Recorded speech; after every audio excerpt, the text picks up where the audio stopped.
어제 이재명 대표가 3프로 TV 출연해가지고 김동완 대표 비롯해서 여러 가지 질문도 하고 이야기를 꽤 했는데 사람들이 특히 이제 언론이 관심을 갖는 거는 상속세 이야기를 많이 받아서 썼군요. 이재명 대표의 이야기는 상속세 내야 하는데 돈이 없어 집 팔아야 하는 경우가 있다. 국가 정책이 개인에게 고통을 주면 안 된다. 그러나 공제율을 50%에서 40%로 낮추는 거는 그거는 부자 감세니까 그거는 국민의힘 거는 안 받겠다. 뭐 이렇게 이야기를 했습니다. 어떻게 평가를 하세요? 일단 제가 먼저 말씀드리면 예. 오늘 그 매일경제 기사가 되게 눈에 띄더라고요. 매경. 오늘은 아니고 며칠 전인데 예. 예, 제목이 읽어드릴게요. 상속세 공제 18억 원까지 점점점 대선 격전지에 딱 맞춘 민주당의 부동산 정치. 그렇죠. 이게 이제 무슨 얘기냐면은 한겨레 똑같은 기사 썼어요. 이제 뭐냐면은 이제 아파트 값이 서울은 특히 이제 많이 올랐잖아요. 그렇죠. 서울이 많이 올랐다 보니까 이게 지금 현재 어떻게 돼 있냐면은 배우자 공제가 5억 원인데 이거를 10억 원으로 올린다라는 거고 일괄 공제가 5억 원이 있는데 이거를 8억 원으로 올리겠다라는 거거든요. 그렇죠. 그러면 현재의 이제 10억 원까지 공제가 되는 게 18억 원까지 이제 공제가 된다라는 거예요. 요 금액이 이제 어떤 의미를 닿냐면은 지금 요 이제 기사에서 분석을 한 거는 지난 대선 때는 여당을 찍고 그리고 총선 때는 야당을 찍은 스윙보터 성향의 사람들을 여기에서 집중 공략을 했다. 요런 의미를 부여했더라고요. 그러니까 지역별로 이제 부동산 가격을 조금 분석을 하면서 그러니까 이게 정확하게 제가 기억 안 나는데 90년대 말에 아마 이 금액이 정해졌을 거예요. 97년 그러니까. 그러니까 이게 거의 30년 가까이 됐거든요. 27년 정도 되니까 이 금액은 조정할 필요가 있겠다. 저도 그 생각은 해요. 근데 왜 이렇게 5억 원, 이제 5억 원, 10억 원, 8억 원이 나오고 그런 다음에 이 최고세율은 이제 건드리지 않겠다. 이게 이제 나오냐면은 어쨌든 이게 부자 감세 프레임에 들어가기에는 좀 부담되는 거고 실제 상속세의 90%는요. 우리가 아는 그 초부자들 있잖아요. 이재용 같은 이런 사람들한테 거의 다 나와요. 그러니까 상위에 몇백 명 이 사람들이 조 단위로 이제 상속세를 내거든요. 그래서 어떨 때는 상속세가 한 4조 원 거치다가 어떨 때는 한 6천억 거쳐요. 왔다 갔다밖에 할 수 없는 게 재벌이 물려주면 거기에서 이제 조 단위로 거쳐버리기 때문에. 그러니까 이제 큰 틀에서 보면은 2022년 대선의 0.73%포인트로 이제 진 원인들은 굉장히 다양할 거 아니에요. 그렇죠. 이재명 개인의 뭐 비호감도도 있을 테고, 뭐 문재인 정부의 부동산 정책도 있을 테고, 뭐 여러 가지가 있는데 특히 서울에서 평균 5%포인트로 졌거든요. 윤석열 후보한테. 전체적으로 다 밀렸어요. 그러니까 구별로는 조금씩 이제 이긴 데도 있지만은 그럼 이거 왜 졌냐라고 했을 때는 역시 세금 문제가 영향을 미쳤다라고 민주당 내부에서 이제 판단을 했기 때문에 특히 이제 이거는 수도권 맞춤형 전략이다. 이렇게 좀 보는 게 맞을 것 같아요. 김연아 평론가는 어떻게 평가하세요? 그러니까 오늘 뭐 한겨레도 그렇고 말씀하신 대로 이게 정확히 어디에 영향을 미치느냐라고 봤을 때는 우리가 이제 다른 방송에서도 그렇고 이 자리에서도 그렇고 여러 번 말씀드리지 않았습니까? 이른바 이제 마용성이라고 불렸던 서울의 일부 이제 그렇죠. 이 문재인 정권 시절에 집값이 급등했던 이 지역 일부 이제 아파트 단지, 그 다음에 과천 등을 비롯한 경기도에 이제 우리가 흔히 생각하는 고가 아파트 단지가 있는 요 부분, 이렇게 일부 지역에만 딱 영향을 미치는 것이다. 이재명 대표가 얘기하는 이 공제 한도 완화와 관련된 부분은 이렇게 이제 분석을 해놨더라고요. 그리고 그거는 문재인 정권의 부동산 정책에 의해서 이제 가격 변동이 컸던 지역하고 일치하는 거 아닙니까? 거의 그렇죠. 100%는 아니라 할지라도 그러면 이게 의도하는 정치적인 효과는 명확한 거잖아요. 그것을 어쨌든 간에 만회하겠다. 문재인 정권의 부동산 정책에 의해서 원래는 이제 안 내도 됐던 세금을 내야 하는 상황이 됐다라고 우려하는 사람들이 지금 있다. 그래서 이제 표심이 흔들린다라고 하는 걸 만회하는 것이기 때문에 정치적인 목적은 이제 그런 부분에서 방점이 찍히는 거고, 그다음에 조세 정의의 문제를 갖고 만약에 판단을 한다면 앞에 게 이제 지금 말씀드린 게 정치적 효과인 것이고, 그렇죠. 조세 정의의 부분을 말씀드린다면 이 자리에서도 몇 차례 말씀드렸는데 만약에 어떤 사람이 그 상속세를 안 내던 사람인데 안 내도 되던 사람인데 이게 이제 공제한도 완화 때문에 만약에 이게 부동산 급등 때문에 내야 되는 처지가 됐다. 그랬다면 지금도 말씀하셨지만 이 같은 맥락에서 말씀드리는데 그 액수 자체가 크지 않을 겁니다. 그 액수 자체가 크지는 않겠지만 그래서 이번에 이 공제 한도를 완화해 가지고 다시 만약에 이 세금을 안 내는 사람이 됐다 이번에 되는 것이다라고 한다면은 그 액수 자체의 변동폭이 그렇게 엄청나게 무슨 뭐 상속세의 재원 자체를 엄청나게 뒤흔든다는 뭐 그런 정도는 아닌 거예요. 세 발의 피인 거죠. 이 조세정의의 문제에서 본다면. 근데 개인의 차원에서 본다면 어떤 사람의 경우에는 뭐 내가 이게 이 상속을 받았을 뿐인데 이 갑자기 내던 세금이 없어진다거나 또는 이 원래는 세금을 안 내도 돼야 됐던 처지에서 내게 됐다거나 이런 게 개인의 처지에서는 여러 가지로 이제 문제가 될 수도 있고 뭐 한 거죠. 그런 부분은 있는 거죠. 네. 그래서 이게 기분의 문제, 정치적 성택의 문제는 분명히 영향을 미칠 수가 있는 것이기 때문에 그런 부분을 가르는 측면은 있다. 그래서 이게 이 전체 세수나 뭐 조세 정의의 문제에서 보면은 큰 티는 안 나는 건데, 요렇게 이제 상속세 완화, 요렇게 정치적으로 갖고 오면은 좀 티가 나는, 그래서 이런 거는 영리한 이 접근 방법이다라고 할 수가 있는 거는 분명해요. 다만 앞으로 그러면 이런 방향으로 계속 갔을 때 앞으로 계속 뭔가 이렇게 민감한 부분들을 이재명 대표가 건드리면서 가는 거냐의 문제에 있어서는 앞으로 뭐 종부세 얘기도 있을 수가 있는 것이고 그다음에 여러 가지 이제 이 세금과 관련된 어떤 세금 정치의 문제가 계속해서 쟁점화될 이제 여지들이 있는 거 아닙니까? 거기서 현명하게 잘 판단하고 줄을 잘 타는 어떤 그러한 어떤 운용의 묘, 기술적인 묘들이 앞으로도 필요할 것이다. 이런 점에 있어서는 좀 여러 가지 얘기들이 있을 것 같습니다. 다 이제 말씀하셨는데요. 예. 지금 이재명 대표의 요번 그 말 조기 대선이 있으면은 그 조기 대선을 향하는 그 메커니즘은 딱 세 개로 정리할 수가 있을 것 같습니다. 예. 첫째는 중도층은 최대한 흡수한다. 중도층 최대한 예. 흡수한다. 당내 통합을 갖다가 최대한 기한다. 그다음에 욕을 먹더라도 기존에 있었던 민주당의 어떤 이념적인 것보다 실용적인 정책을 내놓는다.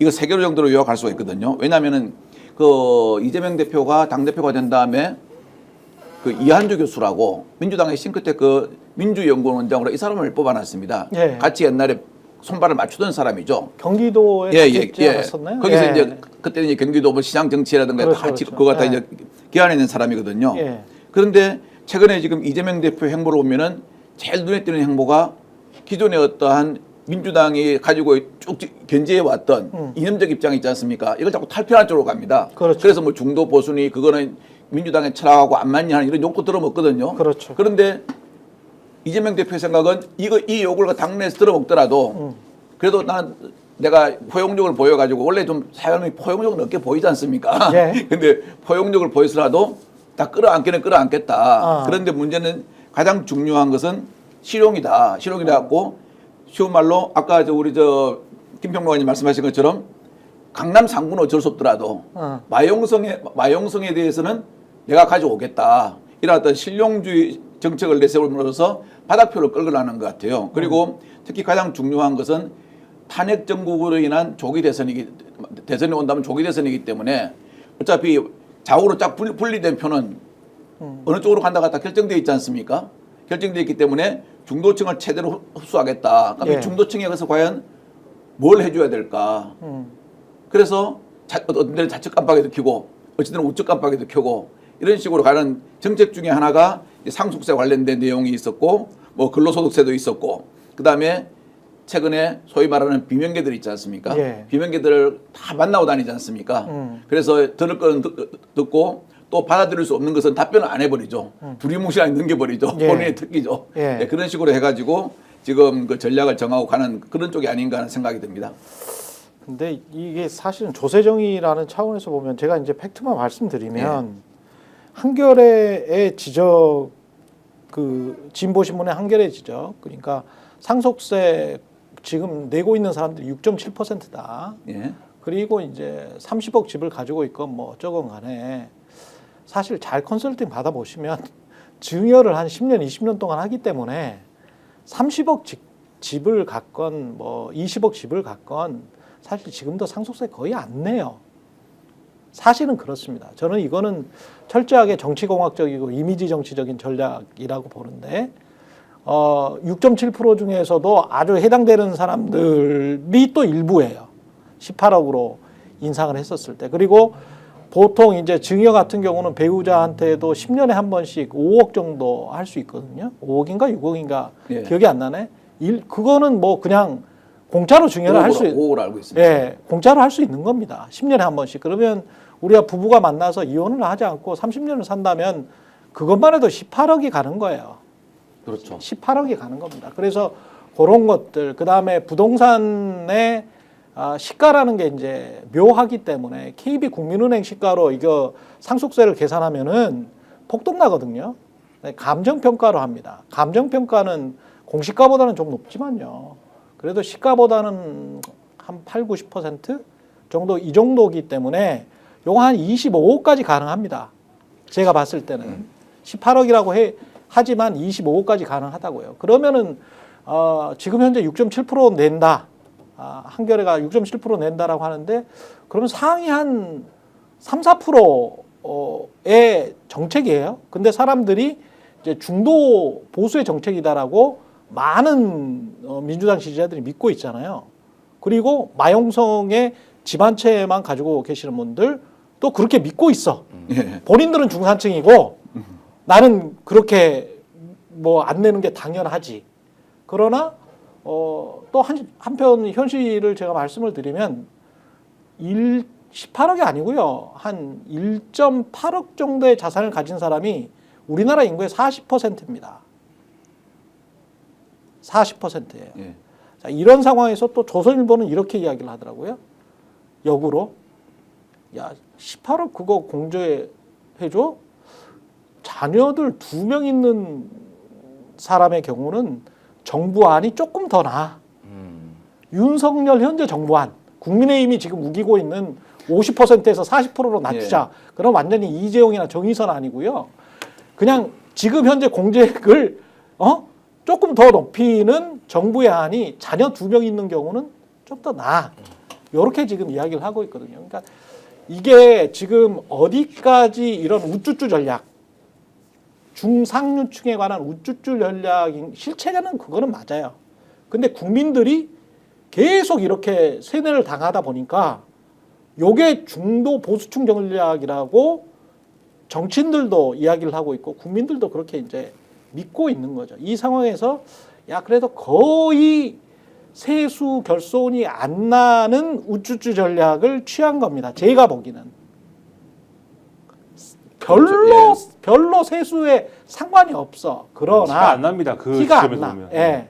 그러나 이제 나중에 대통령이 되고 나면 저는 정권이 교체되고 이재명 씨가 대통령이 되는 게 이재명 대표가 대통령 되는 게 뭐 그냥 지금 거의 대세인 것 같은데 대통령이 되고 나면 소득세랄지 부가세랄지 법인세와 관련해서 한 80% 정도 지금 세수를 내 그거를 지금 어떻게 할 것인가.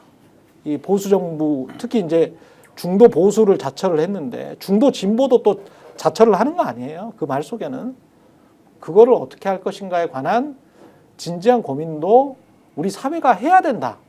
그리고 정치인들이 그거를 사실은 뭐 국민의힘도 민주당도 다 피하고 있거든요. 이 연금 문제도 마찬가지예요. 그러니까 뭐 좀 말씀하신 거에 받아서 얘기를 하면은 네, 다 피하고 저는 있어요. 이제 사실은. 이게 순차적으로 나올 거라고 봐요. 아직 사실은 이제 대선 국면도 아니고 그렇죠. 민주당에서도 이제 탄핵이 아직 이루어지지 않은 상황에서 지금 뭐 본격적으로 하기는 좀 어렵지만은 이게 딜레마가 이제 나올 거예요. 왜 그러냐면 그렇지. 지금 근로소득세도 지금 깎아주겠다라는 거잖아요. 왜냐면은 근로소득세는 깎기 힘들 텐데. 뭐가 됐든 그러니까 근로소득세가 전체 이제 세금의 세수에서 차지하는 비중이 점점 올라가고 있어요. 네, 그래서 그렇습니다. 지금은 법인세랑 거의 비슷해졌어요. 지난번에 작년에. 아니 그거는 근로소득세가 아니고 소득세. 소득세. 소득세. 예, 소득세 어쨌든 소득세인데 어쨌든 이제 근로소득세까지 얘기를 하는 이게 작년에 윤석열 정부의 세수 펑크가 30조 원. 그리고 재작년에 56조 원. 그래서 두 해간 86조 원이 났단 말이에요. 그리고 민주당에서도 과도한 감세 때문에 경기 침체도 있었지만 과도한 감세 때문에 이게 벌어졌고 지금 건전재정을 니들이 얘기를 했는데 이게 지금 건전재정이냐라고 비판을 했단 말이에요. 그러면은 만약에 이제 집권을 하게 될 경우에 이제 그렇죠. 민주당이 만약에 집권하는 가정을 하면은 당장 경기가 드라마틱하게 좋아지진 않거든요. 그렇지. 경기라는 거는 그런 식으로 되지 않아요. 정권이 바뀐다고. 그렇지. 그러면은 여기에서 세금을 다 이거저 저거도 지금 나오는 거는 지금 감세 얘기밖에 없잖아요. 그럼 이거가 이제 본격적으로 사실은 이제 대선 국면에 가면 얘기가 나올 수밖에 없는 거예요. 사실은 민주당의 딜레마가 있다. 이거는 그러니까 상속세는 굉장히 미시적인 정책이에요. 사실은. 그렇지. 그러니까 아주 미시적인 정책이고 아무것도 아니야. 국가 천억 상간이야, 천억 상간. 국가 네. 운영을 어떻게 할 것이냐에 대한 논쟁이 이제 세게 붙을 수밖에 없을 때 그렇죠. 민주당이 그럼 어떤 답을 이제 내놓을 것이냐가 되게 중요해지겠다. 그 생각은 들어요.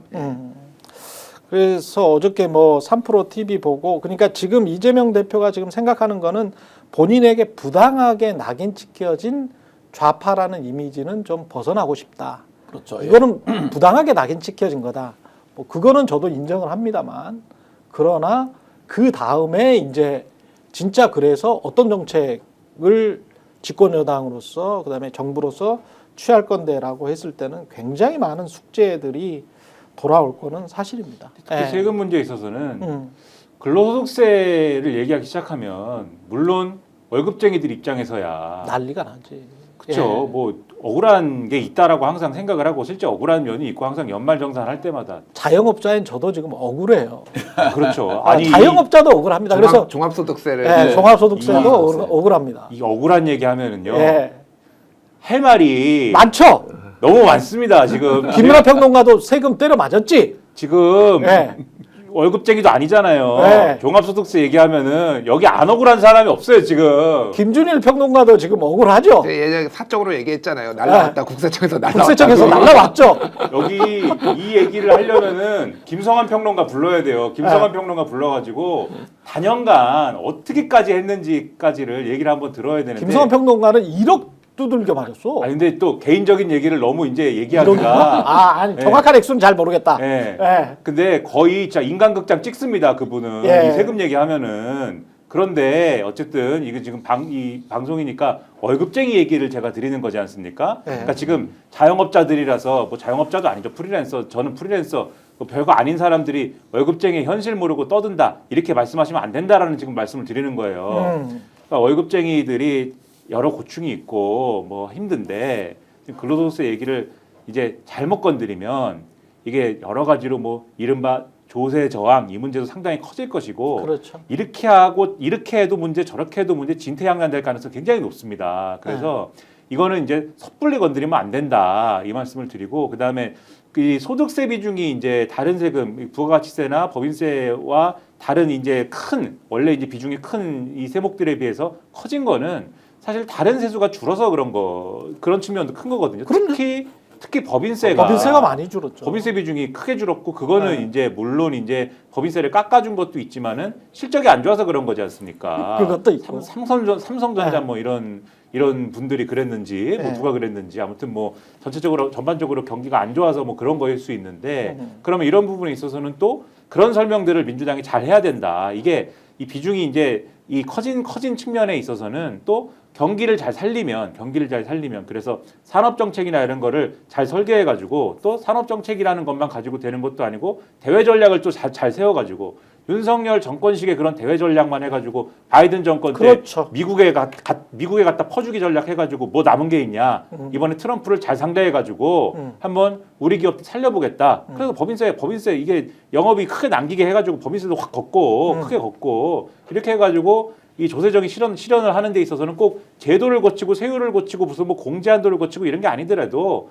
내야 될 세금이 있는 곳에 있어서는 확실하게 이 세금을 낼 돈을 많이 만들어 가지고 또 걷는 것도 필요하다. 이 얘기도 확실히 해주는 전략으로 가는 게 필요하다. 그게 또 중도 보수의 해법 아닙니까 또. 예. 그런 게 필요하다고 생각을 합니다. 예. 저는 이제 세금 문제 나왔으니까 네. 하나만 좀 덧붙일게요. 진짜 우리나라가 세수 중에서는 가장 좀 이렇게 이게 숨어 있는데 일반인들은 잘 모르는데 정말 숨어 있는데 이게 정상적으로 하면 많이 거둘 수 있는 세가 하나 있어요. 즉 대기업 주주들의 오너 주주 있지 않습니까? 오너들의 주주 증여세라는 게 있거든요. 정리하면은. 그런데 이걸 이제 어떻게 평가를 하냐면은 제가 예를 들어서 뭐 6월 1일 기준으로 정리를 한다. 예. 그러면 주가를 갖다가 이제 세금을 매기는 그 기본적인 금액이 나와야 될 거 아닙니까? 그렇죠. 그거를 전 6개월, 후 6개월, 아니면은 전 1년, 후 1년. 이렇게 길게 해봐야 2년으로 해가지고 그 평균 금액으로 해가지고 맞아요. 거기다 증여세를 물리는데요. 예. 이거 제가 수사도 해보고 기업도 앞뒤 3개월인가 앞뒤 2개월로 바뀌었을 거예요. 예, 그걸 짧게 하면 안 되고 그걸 저는 좀 길게 한다고 생각해요. 왜냐하면요. 이 일부러 주식을 갖다가 한 1년 정도 있지 않습니까? 예. 밑으로 하얀 곡선으로 그냥 치받게 만듭니다. 그러면은 솔직히 두 가지 피해가 있는데 세금을 탈루하는 것도 있지만 두 번째는 개미군단은 한 1년 이상 주가가 확 아래로 치잖아요. 예. 못 버팁니다. 불안감 때문에. 그렇죠. 팔거든요. 그렇죠. 그럼 개미 투자자들은 그것 때문에 손해를 보고 국가는 또 세금을 못 거두는 거죠. 그때 자기 아들한테 증여하지. 예, 그때 정리를 합니다. 그래 정리한 다음에 그것 때문에 주가가 예. 맨날 그 모양 그 꼴이야. 예, 또 바로 올리면은 예. 그 이후에 6개월이나 1년 안에 올리면 안 되니까 그걸 계속 유지하거든요. 그렇죠. 그러니까 통상 한 2년 동안 주가가 그냥 바닥을 쳐요. 그럼 개미들은 못 견뎌서 팔아서 손해를 보고 또 이 사람들은 어떻게 하냐면은 그런 다음에 또 주가를 확 올립니다. 그렇죠. 그래서 돈을 세금을 작게 내고 왕창 얻어내거든요. 그렇죠. 그러니까 국가 세수도 결손이 생기는 거죠. 그렇죠. 그래서 저는 제 생각은 좀 그렇습니다. 정말 이걸 손보려면은 대주주가 우리나라 기업들 대주주 있지 않습니까? 자식한테 정리하는 걸 갖다가 이 평가 기준을 갖다가 한 4년 정도 잡아줘야 돼요. 4년 정도 잡고 잡아가지고 하되 네.